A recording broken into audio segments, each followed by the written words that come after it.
This is grief. It's okay to be here. Something has happened. The world as you knew it is gone, shattered into a million pieces. You are standing in the wreckage. This is grief. Not a problem to be solved, not a disease to be cured. A natural human response to loss. Grief arrives in many forms. For one person, it is the deafening silence in a house that was once filled with a partner's laughter. It is reaching for their hand in the middle of the night and finding only empty sheets. For another, it is the loss of a child, a future stolen, a pain so deep it feels like it has rewritten their DNA. These are the stories we often see, the losses society recognizes as monumental. But grief also lives in quieter stories, the end of a long friendship, a diagnosis, a lost job, a beloved pet. These losses are real, they are valid. Consider the man who grieved each piece of her that slipped away. He began grieving long before the final chapter. Or the young woman whose loss is invisible to others. People say, "You can always try again," not understanding her pain. Your grief belongs to you. Our culture teaches us to fight against difficult emotions. We are told to be positive, to find the lesson. When you are grieving, this advice is not only unhelpful, it is harmful. The most powerful thing you can do in the early days is simply acknowledge what is happening inside you. Say it to yourself, "I am in pain. My heart is broken. This is unbearable." Giving your pain a name, allowing it to exist without judgment, is an act of self-compassion. Think of your grief not as an enemy to be defeated, but as a visitor, loud, demanding, overwhelming. By unlocking the door and letting it sit with you, you conserve energy. You can breathe. You can stop fighting yourself. You are the person experiencing the sadness, not the sadness itself. This small distinction is a lifeline. Acknowledging is the first step in caring for your wound. When grief hits, the simplest tasks can feel like climbing Mount Everest. Getting out of bed, taking a shower, making a piece of toast. These can seem monumental. That is okay. Your energy reserves are depleted. Shrink your world to the next manageable action. Don't think about the week or the day. Think about the next 5 minutes. Sit up, breathe. Swing your legs over the side. Feel your feet on the floor. Notice the texture beneath you. These tiny sensory details can anchor you when your mind drifts into what-ifs and if-onlys. Small concrete steps. Fill the kettle. Listen as it heats. Choose a mug. Place the tea bag. Pour the water. Watch the steam rise. Feel the warmth in your hands. For 3 minutes, it gives you something to do with your hands. A small island in an ocean of overwhelm. You know, the language we use around grief is about progress and elevation. Folks talk about moving on, getting over it, finding closure. But the truth is, you can never go back. Loss changes you forever. The goal isn't to climb out of grief, but to learn how to live with it. We don't need people to pull us up. We need people who reach out and sit with us in the mess. Not everything happens for a reason. Rather, "This is awful. I'm so sorry. I'm bringing soup."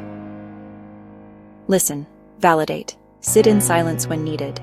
Have a few specific requests ready. Walk my dog, pick up groceries, sit and watch a movie. Concrete requests make it easier for others to show up.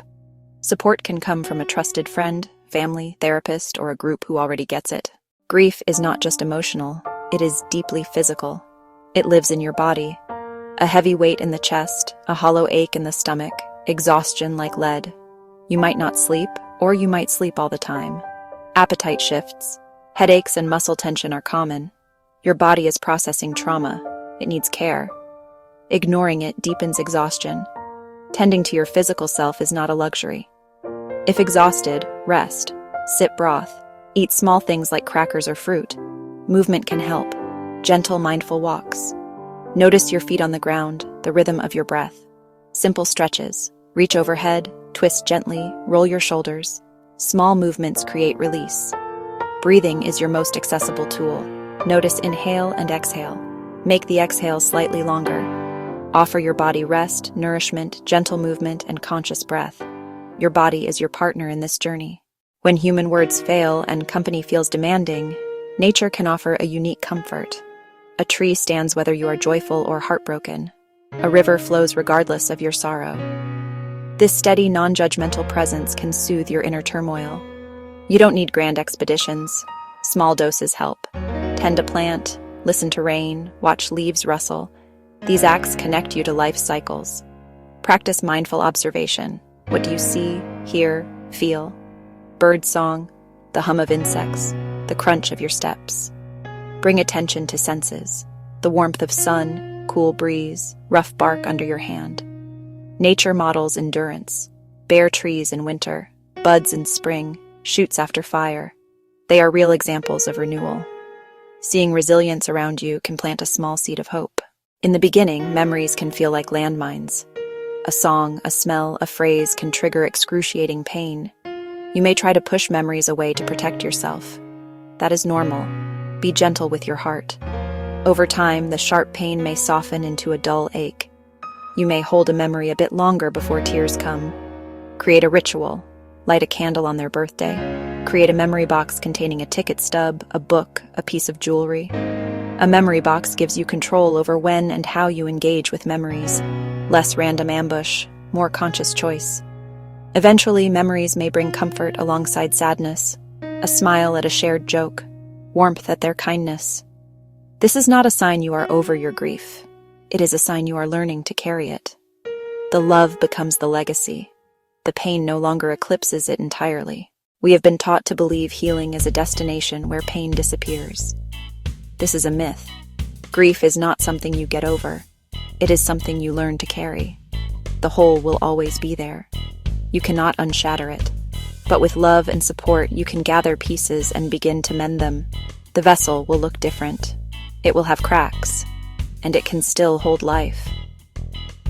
This new life is not a betrayal of the one you lost. It is a testament to the love that fueled your grief. Finding moments of joy, laughter, and connection again does not mean you have forgotten. It means you have survived.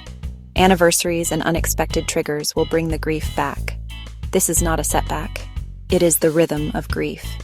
Tide in, tide out.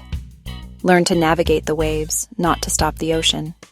You may find new purpose or a deeper capacity for compassion. Having walked through loss, you may become a more empathetic friend and a more present human being. There is no finish line. There is only the slow, difficult, sacred work of learning to live again.